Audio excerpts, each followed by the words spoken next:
ದರ್ಶನ್ ಪ್ರಕರಣದಲ್ಲಿ ಅವ್ರು ಬಯಸ್ದಂಗೆನೇ ಯಾರ್ಯಾರನ್ನ ಬೇಕೋ ಅವ್ರನ್ನ ಕರೀಬೋದು ಅಂತ ಕೋರ್ಟು ಒಪ್ಪಿದೆ ಪ್ರಾಸಿಕ್ಯೂಷನ್ನು. ಹಾಗಾಗಿ ಅವ್ರ ತಂದೆ ತಾಯಿನೆಲ್ಲ ಕರೆಸ್ತಾರೆ. ಇನ್ನು ಜೈಲು ಟಿ ವಿ ನಾನು ಆಗಲೇ ಹೇಳ್ದಂಗೆ ಎಲ್ಲ ಒಂದು ಕಡೆ ಕಾಮನ್ನಲ್ಲಿ ಹಾಕಿ ಕರ್ಕೊಂಡೋಗಿ ತೋರಿಸಿ ಬೇಕಿದ್ರೆ ಅಂತ ಹೇಳಿದ್ದಾರೆ. That's fair also. ಎಸ್.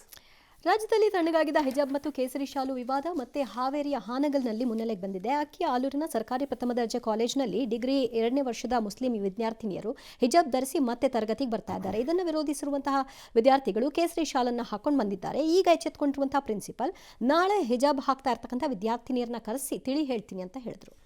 ಕಿರಿಕಷ್ಟೇ, ಇನ್ನೇನು ಇಲ್ಲ. ಇದು 2 ವರ್ಷದಿಂದ ಇರಲಿಲ್ಲ, ಈಗ ಮತ್ತೆ ಶುರುವಾಗಿದೆ ಅಂತಂದರೆ ಅದೇ ಕಾಲೇಜ್ ಇಲ್ಲ ವಿದ್ಯಾರ್ಥಿನಿಯರು ಇಲ್ಲಿರೋರ್ನ ಯಾರೋ ಎತ್ಕಟ್ಟಿ ಮಜಾ ನೋಡ್ತಿದ್ದಾರೆ ಅಷ್ಟೇ, ಇನ್ನೇನೂ ಇಲ್ಲ ಇದರಲ್ಲಿ. ಸಿದ್ದಾಪುರ ದರೋಡೆ ಪ್ರಕರಣ ಮಾಸಕ್ಕೆ ಮೊದಲೇ ಇನ್ನೊಬ್ಬ ಪೊಲೀಸ್ ಸಿಬ್ಬಂದಿ ಮೇಲೆ ಆರೋಪ. ಪೊಲೀಸ್ ಆಯುಕ್ತರ ಕಚೇರಿ ಆವರಣದಲ್ಲಿ ವಿಚಾರಣೆ ಕರ್ಕೊಂಬಂದಿದ್ರಂತೆ ಆರೋಪಿನ. ಅವ್ರ ಕಾರಲ್ಲಿ 11 ಲಕ್ಷ ರೂಪಾಯಿ ಬ್ಯಾಗ್ ಇತ್ತಂತೆ. ಅದನ್ನು ಕಾನ್ಸ್ಟೇಬಲ್ ಯಾರೋ ಜಬೀವುಲ್ಲಾ ಅಂತ ಕದ್ದಿದ್ದಾನಂತೆ. ಪ್ರಶ್ನೆ ಮಾಡಿದ್ಮೇಲೆ ಅವ್ನು ಮನೆಗೆ ಹೋಗಿ ಸರ್ಚ್ ಮಾಡಿದ್ರೆ ಅದರಲ್ಲಿ ಬೆಡ್ ಕೆಳಗಡೆ ದುಡ್ಡು ಸಿಕ್ತಂತೆ. ಆ ದುಡ್ಡಲ್ಲೇ ಅವನು ನಮ್ಮ ಹೆಂಡ್ತಿಗೆ ಆ ಒಡವೆ ಎಲ್ಲ ಕೊಡಿಸಿದಂತೆ. 2 ಲಕ್ಷ ಕೊಟ್ಟು ಉಳಿದನ ಕೊಡಬೇಕು ಅಂತ ತಾಕೀತು ಮಾಡಿದಾರಂತೆ. ಪಾಕೀತ್ ಎಲ್ಲ ನಡೆಯಲ್ಲ ಮಿಸ್ಟರ್ ಕಮಿಷನರ್ ಸಾರ್. ಬೇರೆಯವ್ರು ಮಾಡಿದ್ದಿದ್ರೆ ಏನು ಮಾಡ್ತಿದ್ರಿ ಈ ಕೇಸಲ್ಲಿ? ಕಳ್ಳತನದ ಕೇಸನ್ನು ಲಾಡ್ಜ್ ಮಾಡ್ತಿದ್ರಿ, FIR ಆಗ್ತಿದ್ರಿ, ಅರೆಸ್ಟ್ ಮಾಡ್ತಿದ್ರಿ. You should do the same. ಮತ್ತು he should be dismissed from service.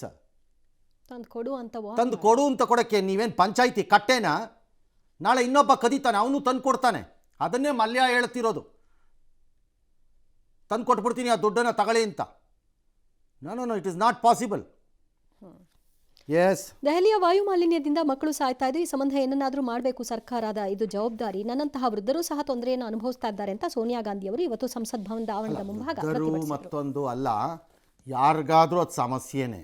ಕೇಂದ್ರ ಸರ್ಕಾರ ನಮಗೇನು ಗೊತ್ತಿಲ್ಲದಿರೋರ ಥರ ಡ್ರಾಮಾ ಆಡ್ತಾರೆ.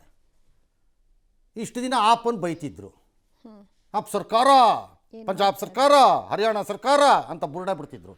ಈಗ ಹರಿಯಾಣ ಬಗ್ಗೆ ಮಾತಾಡಲ್ಲ, ಅವ್ರದೇ ಸರ್ಕಾರ. ಆ ಬಗ್ಗೆ ಇದು ಡೆಲ್ಲಿ ಸರ್ಕಾರದ ಬಗ್ಗೆ ಮಾತಾಡಲ್ಲ, ಅವ್ರದೇ ಸರ್ಕಾರ. ಕೇಂದ್ರ ಸರ್ಕಾರ ನಮಗೇನು ಗೊತ್ತಿಲ್ಲ ಅನ್ನೋ ಟೈಪು ಸ್ಟೈಲಾಗಿ ಬಟ್ಟೆ ಹಾಕೊಂಡು ಓಡಾಡ್ತಿರ್ತಾರೆ. ನಿಮಗೆ ನಾಚಿಕೆನೂ ಆಗಲ್ವಾ ಅಲ್ಲಿ ಬದುಕೋರ್ಗಳಿಗೆ, ಅಧಿಕಾರದಲ್ಲಿರೋ ಜನಗಳಿಗೆ? ಮಾನ ಮರ್ಯಾದೆನೂ ಇಲ್ವಾ ನಿಮ್ಗಳಿಗೆ? ನಾವು ಆಳಬೇಕಾದ ಕೇಂದ್ರ ಸ್ಥಾನದಲ್ಲಿ ಹಿಂಗಿದೆಯಲ್ಲ ಪರಿಸ್ಥಿತಿ ಅಂತ. ಅಯೋಗ್ಯತೆಗೂ ಒಂದು ಲಿಮಿಟ್ ಇದೆ.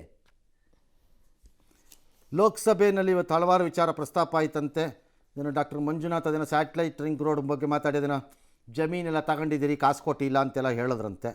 ಇನ್ನು ಅಂಗನವಾಡಿ ಕಾರ್ಯಕರ್ತೆಯರು, ಬಿಸಿ ಊಟ, ಇವ್ರಿಗೆಲ್ಲ ನೀವು ಸ್ವಲ್ಪ ದುಡ್ಡನ್ನು ಹೆಚ್ಚಿಸ ಮಾಡಬೇಕು, ಸಾಮಾಜಿಕ ಭದ್ರತೆ ಬಗ್ಗೆ ಎಲ್ಲ ಗಮನ ಸೆಳೆದ್ರಂತೆ ಅವರು ಸುಧಾಕರ್ ಅವರು.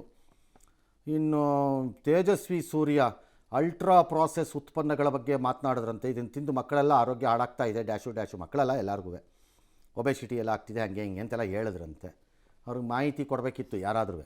ಕ್ಯಾಲಿಫೋರ್ನಿಯಾ ಗೌರ್ನಮೆಂಟು ಈ ಅಲ್ಟ್ರಾ ಪ್ರಾಸೆಸ್ಡ್ ಫುಡ್ಗಳ ಕಂಪನಿಗಳ ಮೇಲೆ ಕೇಸ್ ಹಾಕಿದ್ದಾರೆ. ಈಗ ನಿಮ್ಮಿಂದನೇ ಆಗ್ತಿರೋದೆಲ್ಲ ಅಂತ ಏನೇ ಬಿಟ್ಟಿದ್ದಿದ್ದು ಅವ್ರಿಗೆ.